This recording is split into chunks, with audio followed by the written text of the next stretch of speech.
क्रिया है पुलिस के खिलाफ कुछ? देखिए, हम लोग यहाँ पर आए हैं और परिवार से मिले और जो जानकारी हम लोगों को मिली है उसमें ये तय बात है कि पूरी तरह से पुलिस की गुंडागर्दी का राज कायम है और ये पुलिस की गुंडागर्दी है कि गांव वालों के ऊपर नाजायज़ मुकदमे लिखते हैं, उसके बाद में उनको प्रताड़ित करने का काम करते हैं। और इतना प्रताड़ना पुलिस की बढ़ गई कि आज रामचंद्र और जो अपने साथियों के साथ में जंगल में लकड़ी बीनने गया था, वहाँ पर जाकर के पुलिस के लोगों ने उसको पकड़ा, 3 लोगों को अलग और इसको रामचंद्र को पुलिस की गुंडागर्दी ने इसकी पिटाई हुई, उसको मारा पीटा और उसी की पुलिस की मारपीट में की वजह से उसकी जब मृत्यु हो गई तो उसको ज़बरदस्ती अस्पताल में डाल दिया गया। और अस्पताल में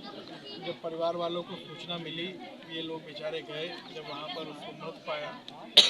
तब पुलिस वालों ने ज़बरदस्ती करके परिवार वालों से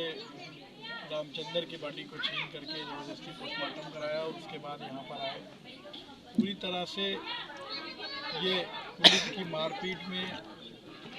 रामचंद्र की जान गई है और ये पुलिस की गुंडागर्दी आज से नहीं, लगातार इस क्षेत्र में पुलिस की तानाशाही चलती रहती है। पुलिस जो भोले भाले लोग हैं उनके ऊपर नाजायज़ मुकदमे लिखती है और उन मुकदमों के आधार पर गैंगस्टर जैसी गंभीर धाराएं लगाने का काम करती है जो झूठी हैं। और आज जब उनकी मारपीट की वजह से रामचंद्र की मौत हो गई तो अपनी गलती को छुपाने के लिए आज ये परिवार वालों के साथ में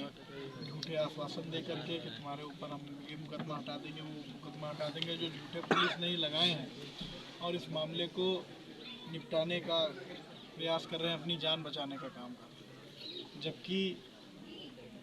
ये बात स्पष्ट है कि रामचंद्र आज हमारे बीच में नहीं है, वो केवल न केवल पुलिस के अत्याचार और पुलिस की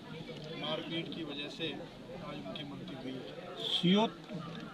सीओ धौरारा का एक वीडियो वायरल हो रहा है जिसके अंदर वो तानाशाही वाली बातें कर रहे हैं कि जितने दिन बॉडी रखनी है वो रख लीजिए, क्या कहना चाहेंगे? देखिए, ये पूरा देश देख रहा है उनका जो वीडियो आया है, जिसमें जो उनका लहजा है ये पुलिस की भाषा नहीं है, ये तानाशाही की भाषा है और इससे पूरी तरीके से स्पष्ट है कि पुलिस जो है वो न्याय देने के उनका कोई मतलब नहीं है। जिस तरह की भाषा शैली का पुलिस इस्तेमाल कर रही है, ये भाषा का इस्तेमाल नहीं होना चाहिए। और आज जब यहाँ के पुलिस वालों के द्वारा एक घटना को अंजाम दिया गया, उसके बाद में पुलिस लीपापोती करने का काम कर रही है, इसकी बहुत निंदा पूरा देश निंदा कर रहा है कि किस तरह से उत्तर प्रदेश में और विशेष तौर से लखीमपुर के जनपद में पुलिस का रवैया जो है वो कितना ख़राब है, इससे आप लोग ये अंदाज़ा लगा सकते हैं। और ये एक बार ही नहीं हुआ है, यहाँ भी हुआ, इससे पहले भी फूलबेड़ क्षेत्र में भी घटना हुई थी, वहाँ पर भी इसी सीओ के द्वारा जो है जनप्रतिनिधियों से और गांव की जनता से भी बदतमीजी से बात की जा रही थी। आज उसी का नतीजा है कि आज यहाँ पर भी घटना घटने के बावजूद भी अपनी गलती न मान करके इस तरह से अगर जनता से बात करी जाएगी तो ये कतई शोभनीय नहीं है। इसकी जितनी भी निंदा की जाए उतनी निंदा की जाती है और अधिकारियों पर जो इसमें सम्मिलित है उस पर कार्रवाई जरूर होनी चाहिए। और ये हम गांव वालों को आश्वासन भी दिलाते हैं कि जो ये प्रतिक्रिया है रामचंद्र की जो मौत हुई है, इसका मुद्दा भी हम उसको संसद में भी उठाने का काम करेंगे कि कैसो ना कैसो इस क्षेत्र से कम पुलिस के अत्याचार से क्षेत्र के लोगों को निजात मिले, झूठे मुकदमे हटें और जो दोषी पुलिस वाले हैं उन पर कार्रवाई जरूर करें। सर, पोस्टमार्टम की रिपोर्ट की माने तो सर कोई चोट के निशान नहीं आए उसमें? गांव वालों ने और साथ में लोगों ने प्रत्यक्ष रूप से देखा है कि उसकी पिटाई हुई है और अब पोस्टमार्टम रिपोर्ट में नहीं आया तो ये भी एक सवाल है, एक प्रश्न चिन्ह इस पर भी बनता है। जी,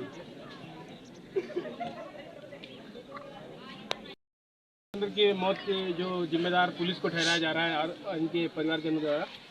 देखिए, रामचंद्र जी का, प्रधान जी का पुराना सहयोग हम लोग के साथ रहा है। हम लोग परिवार के साथ सदैव जुड़े रहे। बाबूजी जब यहाँ पे थे, विधायक थे, ये परिवार हम लोग के साथ जुड़ा रहा है और हम लोग इस परिवार के साथ खड़े हुए हैं। इनकी लड़ाई हम लोग आगे लड़ते रहेंगे। जैसा कि माननीय सांसद जी ने कहा कि देश के सबसे बड़े सदन में इस मुद्दे को उठाने का काम कर रहे हैं। और जहाँ तक हम लोग समझ पा रहे हैं, ये निगासन यहाँ की स्थिति ये हो गई है कि पुलिस का रवैया जो है वो बिल्कुल बदल चुका है। और ख़ासतौर इस सरकार में, भाजपा के शासनकाल में 2000 हम लोग 17 के बाद से लगातार देख रहे हैं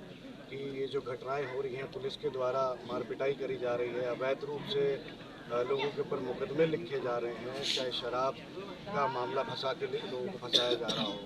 और जिस तरीके से पुलिस काम कर रही है, पुलिस जनता की सेवा के लिए बनी है। लेकिन इस हिसाब से, जिस हिसाब से सीओ साहब यहाँ पे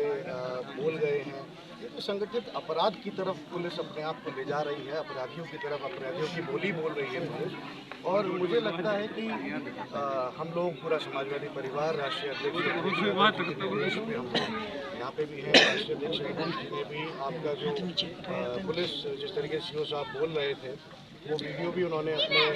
उस पर ट्विटर हैंडल से पोस्ट करा था और इसके लिए कड़ी आपत्ति जताई। और पूरा समाजवादी परिवार इनके साथ खड़ा हुआ है और लगातार हम लोग चीज़ों पे नजर रखेंगे और कोशिश करेंगे कि आने वाले समय में, अभी तो जो हो गया, रामचंद्र भाई हमारे बीच में नहीं है, लेकिन आने वाले समय में भी पुलिस इनके साथ कोई अन्याय न कर पाए, उसके लिए भी हम लोग विशेष तौर पर ध्यान रखेंगे कि परिवार के साथ।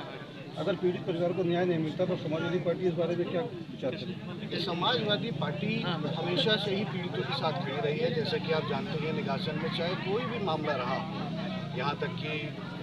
जितने भी मामले पहले भी निगासन में आए हैं, समाजवादी पार्टी सदैव कदम से कदम मिलाकर पीड़ित परिवार के साथ, पीड़ित गाँव के साथ